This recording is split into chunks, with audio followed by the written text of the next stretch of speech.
Hey guys, আসসালামু আলাইকুম। তারপর বলো, কেমন আছো তোমরা? 12 বছর পর দেশে আসলাম, সমাপ্ত পাঠ নিয়ে এসে পড়ছি, তো শুরু করা যাক। কথাটি শুনে রাফি বেশ আশ্চর্য হয়, কারণ কে এই বাচ্চা আর পুতুলকেই বা কেন আম্মু বলে ডাকতেছে। তখন পুতুল বলল, না বাবা, এটা তোমার বাবা না, তোমার বাবা ওই দূর আকাশে থাকে। তখন বাচ্চাটি বলল, তুমি না বলছিলা আব্বু আসবে আমার? তখন রাফি বলল, পুতুল, কে এই বাচ্চা আর কি সম্পর্ক তোমার সাথে ওর? তখন পুতুল বলল, ও আমার ছেলে। রাফি বলল, তার মানে তুমি বিয়েও করছো, তাও তোমার স্বামী কোথায়, ডাকো একটু দেখি। তখন পুতুল বলল, এইসব কথাবার্তা বাদ দেন, আপনি এখন আসুন। তখন রাফি বলল, না, তুমি বলো সবকিছু। আর তুমি নাকি কখনোই বিয়ে করবা না বলছিলা। কথাটি শুনে পুতুল বেশ রেগে যায়। তখন পুতুল বলল, কেন আমি আমি কি তৃতীয় লিঙ্গের লোক যে বিয়ে করতে পারবো না? তখন রাফি বলল, সেটা বলি নাই। তখন পুতুল বলল, আপনি কি বুঝাইতে চান সেটা ভালো করেই বুঝিয়ে আমি। তখন রাফি বলল, তুমি আর সেই আগের পুতুল নাই। পুতুল বলল, সেটা আপনাকে নিয়ে ভাবতে হবে না, আপনি প্লিজ এখান থেকে চলে যান। তখন রাফি বলল, চলে যাব, তার আগে একটি কথা বলি। পুতুল বলল, বলেন। তখন রাফি বলল, আমি তোমাকে এখনো অনেক ভালোবাসি, বিশ্বাস করো, তোমাকে যখন ছেড়ে গিয়েছি তখন আমার পরিস্থিতি খুবই খারাপ ছিল। তখন পুতুল বলল, পরিস্থিতি খারাপ ছিল না, আপনার টাকার দরকার ছিল। তখন রাফি বলল, সেটাও ঠিক, কিন্তু আমি তো তোমাকে বলছিলাম চলো পালিয়ে বিয়ে করি। তখন পুতুল বলল, আমরা গরিব হতে পারি, কিন্তু মান সম্মান আছে, আমি চাইনি আমার বাবা মার মান সম্মান ধুলায় মিশে যাক। তখন রাফি বলল, তোমার বাবা মাকে দেখছি না যে? তখন পুতুল বলল, ওরা নেই, মারা গিয়েছে। তখন রাফি বলল, ওহ, কিন্তু তোমার ভাই ছিল যে একজন, উনি কোথায়? তখন পুতুল বলল, ও নাই, মারা গিয়েছে। তখন রাফি বলল, ফাইজলামি করিও না, কেন সত্যিটা বলতাছো না, কি হয়েছে? তখন পুতুল বলল, ওইসব শুনে আপনি কি করবেন? তখন রাফি বলল, বলো আগে শুনি। পুতুল বলল, কিন্তু আপনাকে বলার প্রয়োজন তো মনে করতাছি না। তখন রাফি বলল, প্লিজ পুতুল, প্লিজ তোমাকে রিকোয়েস্ট করতাছি, বলো সবকিছু খুলে। তখন পুতুল বলল, বললে আপনি চলে যাবেন এখান থেকে, কথা দিন আগে। রাফি কোনো উপায় না পেয়ে শেষ পর্যন্ত কথা দেয় পুতুলকে। তখন রাফি বলল, কথা দিলাম, যাব। তখন পুতুল বলতে শুরু করলো, তবে শুনুন, আপনি যখন বিদেশ চলে যান তারপরে বাবা মা ভাইয়া আমাকে বিয়ে দেওয়ার অনেক চেষ্টা করে, কিন্তু আমি বিয়ে করি নাই, কেন জানি আপনাকে ভুলতেই পারি নাই, যার কারণে বিয়ে ঘরে আসলে সোজা আমি না করতাম। তো বয়সও হচ্ছে, কিন্তু বিয়ে করতাছি না। গ্রামবাসী এটা জানার পরে অনেক অনেক নেগেটিভ কথা বলতো, আমি নাকি হিজলা, আমি কখনো মা হতে পারবো না, আমার অনেক সমস্যা আছে, আরো অনেক কথা যা বলার মতো না। এরপরে কোনো উপায় না পেয়ে আমার ভাইয়া বিয়ে করলো।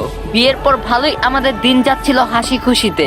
হঠাৎ একদিন আমার ভাই, ভাবি, মা, বাবা সবাই একসঙ্গে হয়ে জিজ্ঞাসা করে, আমি কেন বিয়ে করতাছি না, আমার কি সমস্যা? যদি সমস্যা থেকে বল, আমরা সমাধান করব। ওদের অনেক রিকোয়েস্টের পর আমাদের সম্পর্কটির কথা আমি বলি। গাইস, এই ভিডিওটি স্পন্সর করছে 1x। তোমরা তো 1x এর নাম শুনছোই। 1x হলো নাম্বার 1 ট্রাস্টেড সাইট। তোমার যদি ক্রিকেটে জ্ঞান থাকে তাহলে তুমি ক্রিকেট থেকে ভালো টাকা আর্ন করতে পারবা। তোমার যদি ফুটবলে ভালো জ্ঞান থাকে তোমরা ফুটবল থেকে ভালো টাকা আর্ন করতে পারবা। এছাড়াও সেখানে অনেক প্রকার গেম আছে যেটা খেলে তোমরা টাকা আর্ন করতে পারবা। এবং আমার প্রোমো কোড ইউজ করে ফার্স্ট ডিপোজিটে 200% বোনাস পেয়ে যাবা। সাথে আছে আইফোন 14 প্রো ম্যাক্স জেতার সুযোগ। সো লিংক থাকবে পিন কমেন্টে। তখন ভাইয়া বলল, তো ওর বাসার ঠিকানা দে, আমি বিয়ের প্রস্তাব পাঠাই, তারপর তুমি যা যা বলছো আমি সব তাদেরকে খুলে বলছি। তখন আমি তোমার সেই সব কথাগুলো সবাইকে বলি যে ওর 5 লক্ষ টাকা লাগবে, বিদেশ যাবে। এটা শোনার পর আমার ভাইয়া, আমার বাবা আমাকে বলে, কেন এই কথাটি তখন তাদেরকে বলি নাই, যতই কষ্ট হোক আমরা টাকা ম্যানেজ করে দিতাম। তখন আমি বলি, যদি সে আমার কপালে থাকতো এমনিই হতো, কপালে নেই তাই হয়নি। তখন ভাইয়া আবার বলে, শোন পুতুল, অতীত ভুলে যা, আমি ভালো একটি ছেলে দেখে তোর বিয়ের ব্যবস্থা করতাছি, কিন্তু আমি ওদের না করে দেই। ওরা অনেক চেষ্টা করছে, আমি রাজি হইনি কখনো। এরপর দেখতে দেখতে আমার ভাবি গর্বিত হয়, এখন আরো যেন পরিবারে হাসি খুশি চলে এলো। এইভাবে দেখতে দেখতে ভাবির ডেলিভারির সময় আসে। তাই বাবা মা ভাইয়া ভাবি সবাই শহরে একটি হাসপাতালে যাওয়ার জন্য রওনা হয়, কারণ আমাদের গ্রামে তেমন কোনো ভালো ডাক্তার নেই। এই জন্য যাওয়ার 1 ঘন্টা পরে আমার ফোনে অচেনা একটি ফোন থেকে কল আসে। প্রথমে রিসিভ করি নাই, কিন্তু একের পর এক ফোন দিয়েই যাচ্ছে, তাই ফোনটি রিসিভ করলাম। হ্যালো, আসসালামু আলাইকুম, কে বলতেছেন? ওপাশ থেকে আওয়াজ আসলো, আপনি কি পুতুল? তখন আমি বললাম, আমি পুতুল, কোনো সমস্যা? লোকটি বলল, আপনার কি কেউ প্রাইভেট একটি অ্যাম্বুলেন্সে হাসপাতালে যাচ্ছিল? তখন আমি বললাম, আমার বাবা মা ভাই ভাবি কেন, কোনো কি সমস্যা হয়েছে? তখন লোকটি বলে ওঠে, আপনার পরিবারের সবাই রাস্তার দুর্ঘটনায় মারা গিয়েছে। তখন আমি নিজের কানকে বিশ্বাস করাতে পারছিলাম না, তাই উল্টো জিজ্ঞাসা করি, আপনি আমার নাম্বার কই পাইলেন? তখন লোকটি বলে, আপনার ভাইয়া হবে সম্ভবত, ওনার মানিব্যাগে একটি নাম্বারের লিস্ট ছিল যেখানে আপনার নাম্বারটি উপরে ছিল, তাই আপনাকে ফোন দিলাম। কথাটি শুনে আমার বুকটা কম্পন দিয়ে ওঠে আর আমার মনে পড়ে যায় আমি তো এই মানিব্যাগ ভাইয়াকে ওর বার্থডেতে গিফট করছিলাম, সাথে সবার নাম্বারও লিখে দিয়েছিলাম, যদি কখনো ফোন হারিয়ে যায় তখন এখান থেকে নাম্বার দেখে ফোন দিতে পারবে। আচ্ছা, ওরা এখন কোথায়? সবাইকে রংপুর হাসপাতালে ভর্তি করানো হয়েছে, আপনি একটু তাড়াতাড়ি চলে আসুন, আমি অপেক্ষায় আছি। কথাটি শুনেই ওই অবস্থায় আমি হাসপাতালের উদ্দেশ্যে চলে যাই। গিয়েই দেখি যে সবাই মারা গিয়েছে। ওদের সবার লাশ দেখে আমি কান্না করছিলাম। এমন সময় একটি ডাক্তার এসে বলে, মৃত ব্যক্তিরা কি আপনার বাবা মা? যদি আপনার হয়ে থাকে তবে একটি খুশির খবর আছে। খুশির খবর কথাটি শুনেই পুতুল একটি আশ্চর্য হয়, কারণ এই কষ্টের সময় আবার কিসের খুশির খবর হতে পারে? তখন পুতুল বলল, জি বলুন, কি খুশির খবর? তখন ডাক্তার বলল, আপনার বোন কি গর্বিত ছিল? তখন পুতুল বলল, আমার বোন না, উনি আমার ভাবি হয়। কিন্তু কেন? তখন ডাক্তার বলল, তাই খুশির খবরটা হলো আমরা বাচ্চাটিকে বাঁচাইতে সফল হয়েছি। তখন পুতুল বলল, মানে একটু বুঝিয়ে বলুন। তখন ডাক্তার বলল, যখন এই সব মৃত ব্যক্তির লাশ নিয়ে আসা হয় তখন আমি উপলব্ধি করি এখানে একজন গর্ভবতী মহিলা আছে, তাই আমি দেখতে চাইছিলাম যে বাচ্চাটি ভালো আছে কিনা, তাই অপারেশন করি ওনার। আর এরপরে দেখি যে আল্লাহর রহমতে সত্যি সত্যি বাচ্চাটি ভালো আছে, তার এক বিন্দুও কোনো ক্ষতি হয়নি। ডাক্তারের মুখে এমন কথা শুনে বেশ অবাক হয় পুতুল। তখন পুতুল বলল, ডাক্তার আমি কি দেখতে পারি? তখন ডাক্তার বলল, অবশ্যই দেখতে পারো, আসো আমার সাথে। এরপরে ডাক্তার বাচ্চাটির কাছে নিয়ে যায় পুতুলকে। পুতুল বাচ্চাটিকে দেখে বেশ অবাক হয়, কারণ বাচ্চাটি দেখতে পুরাই ওর ভাইয়ের মতন। তখন পুতুল বলল, আমি কি কোলে নিতে পারি ডাক্তার? তখন ডাক্তার বলল, অবশ্যই নিতে পারেন, আপনাদেরই তো সন্তান। কথাটি শুনে পুতুল বাচ্চাটিকে কোলে তুলে নিয়ে আদর করতে থাকে। তখন যেন মনে হচ্ছিল পুতুলের কিছুই হয়নি, তার পরিবারের সবাই বেঁচে আছে। এটি বলার মধ্যেই পুতুল রাফিকে বলে ওঠে, পুতুল বলল, এক গ্লাস পানি খেয়ে নেই, তারপরে আবার বলতাছি। তখন রাফি বলল, তুমি বসো, আমি পানি নিয়ে আসতাছি। তখন পুতুল বলল, আরে আমি আনতাছি। তখন রাফি বলল, বেশি কথা বলো না। এই বলেই রাফি রুমের ভিতর ঢুকে এক গ্লাস পানি খুঁজে নিয়ে আসে। পানিটুকু ঢক ঢক করে খাওয়ার পর পুতুল আবার বলা শুরু করে, এরপরে আমার মৃত পরিবারের সবাইকে বাসায় নিয়ে আসলাম, এসে আমাদের নিজস্ব কবরস্থানে সবাইকে একসাথে মাটি দিলাম। জানো রাফি, এই নাইম মানে আমার ভাইয়ের সন্তানকে পেয়ে আমি সব ভুলে গেলাম। ছেলেটির নাম নাইম। মনে হচ্ছিল আমার পরিবারের সবাই বেঁচে আছে। এইভাবেই আমাদের দিন যেতে লাগলো। দেখতে দেখতে নাইমও বড় হতে লাগলো, আর আমাদের এই ছোট্ট সংসারটা টাকা পয়সার অভাব দেখা দিল। কোনো উপায় না পেয়ে একটি সেলাই মেশিন কিনে মানুষের পোশাক তৈরি করতে থাকি, আর এইভাবে চলতে আছে আমার এখন পর্যন্ত দিন। এই সব শুনে রাফি চুপ হয়ে যায় ক্ষণিকের জন্য। তখন পুতুল বলল, কি হলো, চুপ হলে যে? তখন রাফি বলল, পুতুল আমি তোমাকে বিয়ে করতে চাই, আর নাইমের দায়িত্ব আমি নিতে চাই। তখন পুতুল বলল, সবাই বলে, কিন্তু বিয়ের পর পোল্ট্রি খায়। তখন রাফি বলল, শেষবারের মতো বিশ্বাস করো আমাকে প্লিজ, দেখবা তোমার সাথে বিশ্বাসঘাতকতা করব না। পুতুল বলল, কিন্তু? তখন রাফি বলল, কিন্তু আবার কি শুনি? তখন পুতুল বলল, তোমার পরিবারের লোক কি ভাববে বলো? সবাই খারাপ চোখে দেখবে, তার চেয়ে আমি যেমন আছি তেমনই থাকি। তখন রাফি বলল, বেশি বুঝো কেন? হ্যাঁ চলো এই মুহূর্তেই কাজী অফিসে যাব। তখন পুতুল বলল, ভেবে দেখো এখনো। তখন রাফি বলল, আমার ভেবে দেখা শেষ। এই বলে রাফি পুতুলকে ও নাইমকে নিয়ে সোজা কাজী অফিসে চলে যায়। গিয়ে বিয়ের কাজ সম্পূর্ণ করে সোজা আবার শহরের বাসায় চলে যায়। বাসা আসা মাত্রই পুতুল বলল, এটা কি তোমার বাসা?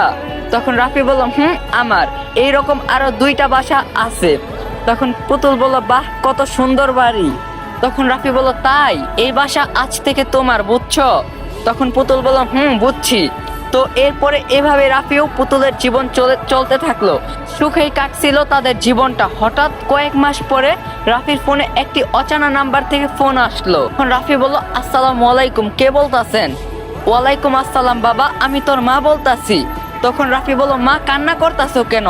তখন রাফির মা বলল, বাবা আমাকে বাঁচাও, না হলে হাসিব আর ওর বউ আমাকে মেরে ফেলবে। তখন রাফি বলল ঠিক আছে মা, আমি যাচ্ছি, একটু অপেক্ষা করো বলে ফোনটা কেটে দেয়। তখন পুতুল বলল কি হয়েছে মায়ের? তখন রাফি বলল চলো বাসায় যাব, নাইম কি স্কুল থেকে আইছে? তখন পুতুল বলল এসেছে। তখন রাফি বলল চলো গ্রামের বাড়িতে যাব। যেই কথা সেই কাজ, মুহূর্তের ভিতরেই রাফি তার পরিবার নিয়ে গ্রামের বাড়ি চলে আসে। তখন রাফি বলল মা, ও মা তুমি কোথায়? রাফির এমন ডাক শুনে বাসা থেকে সবাই বাহিরে চলে আসে। রাফির মা তো বাহিরে এসেই রাফিকে জড়িয়ে ধরে কান্না করতে থাকে। তখন রাফি বলল মা কান্না করিও না, কি হয়েছে সেটা আমাকে বলো। তখন রাফির মা বলতে থাকে বাবা তুই চলে যাওয়ার পর কিছুদিন পর তোর বাবাও চলে যায় ওই স্ত্রীর কাছে। তখন আমি খুব ভেঙে পড়ি, তবুও নিজেকে সামলে নেই। এরপরে তোর ভাই হাসিব আমাকে অনেক মারধর করতে লাগলো। তখন রাফি বলল কেন মারধর করতো? তখন রাফির মা বলল ওর নাকি ব্যবসা করার জন্য 10 লক্ষ টাকা লাগবে, কিন্তু আমার তো আমি এত টাকা কোথায় পাবো বল? ও বলে আমি যেন তোর কাছে ফোন দিয়ে টাকার কথা বলি। তখন রাফি বলল তারপর? তখন রাফির মা বলল কিন্তু আমি সোজা বলে দেই এটা করতে পারবো না, তাই ও আমাকে প্রতিদিন লাঠি দিয়ে মারতো, ওর বউ আমাকে খাইতে দিত না।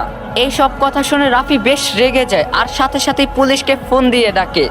তখন হাসিব বলল ভাইয়া প্লিজ আমি ভুল করছি, পুলিশকে ফোন দিও না। তখন রাফি বলল না তোকে আর মাফ করব না, করা যাবেও না, পুলিশ আসতেছে, ওয়েট কর।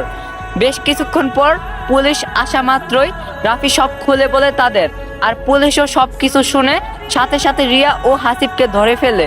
তখন রিয়া বলল প্লিজ রাফি আমাদের মাফ করে দাও, আমরা আমাদের ভুল বুঝতে পেরেছি। তখন রাফি বলল তোরা আমার সাথে অন্যায় করছিস, আমি মাফ করে দিয়েছি, কিন্তু আমার মায়ের সাথে এমন কাজ করে মোটেও ভালো করিস নাই, এর জন্য তোদের শাস্তি পেতেই হবে। তখন হাসিব বলল সত্যি ভাইয়া ভুল বুঝতে পারছি, মাফ করে দাও না প্লিজ। তখন রাফি হাসলো। তখন পুলিশ বলল আচ্ছা রাফি সাহেব আমরা আসি এখন, আর ওদের শাস্তির ব্যবস্থা আমরা করতেছি। তখন রাফি বলল ওয়েট, আরেকজনকেও ধরতে হবে, উনি হলেন আমার বাবা। তখন পুলিশ বলল কি বললেন? তখন রাফি বলল উনিও ভীষণ খারাপ, ওখানে এই জায়গায় গিয়ে খুঁজে পাবেন, আর একসঙ্গে সব কয়টাকে শাস্তি দিবেন, যাতে পরবর্তীতে এমন কাজ করার সাহস না পায়। তখন পুলিশ বলল ঠিক আছে ভালো থাকবেন, আসি। তখন রাফি বলল ঠিক আছে। এরপরে রাফি তার মাকে বলে মা টেনশন করিও না, আমি ওদের বের করব সময় হলে। তখন রাফির মা বলল আচ্ছা বাবা তুই যা ভালো বুঝিস। তখন পুতুল বলল মা আপনি এখন আমাদের সঙ্গে থাকবেন, আর কখনো এখানে আসতে দিব না। তখন রাফির মা বলল মা ঠিক আছে। এরপরে রাফি তার সঙ্গে তার মাকে নিয়ে যায় শহরের বাসায়, আর সেখানেই সুখের জীবন কাটাতে লাগলো। আর এখানেই এই গল্পটি শেষ হয়ে গেল। গাইস আমি জানি না গল্পটা আপনাদের কাছে কেমন লাগছে। এখন অনেকেই চ্যানেল থেকে ভিডিও দেখা বাদ দিবেন, কারণ হয়তো ভাবতেছেন সামনে ভালো গল্প আসবে না। আসলে এটা আপনাদের ভুল ধারণা। শুধুমাত্র কালকে সন্ধ্যা 6টা ওয়েট করেন, কালকে যে একটা ধামাকা গল্প আসবে ওইটার জন্য জাস্ট ওয়েট করেন। আর চ্যানেলটা সাবস্ক্রাইব করে দাও, কালকে ঠিক সন্ধ্যা 6টা বাজে নিউ গল্প আসতেছে। দেখা হইব, আল্লাহ হাফেজ।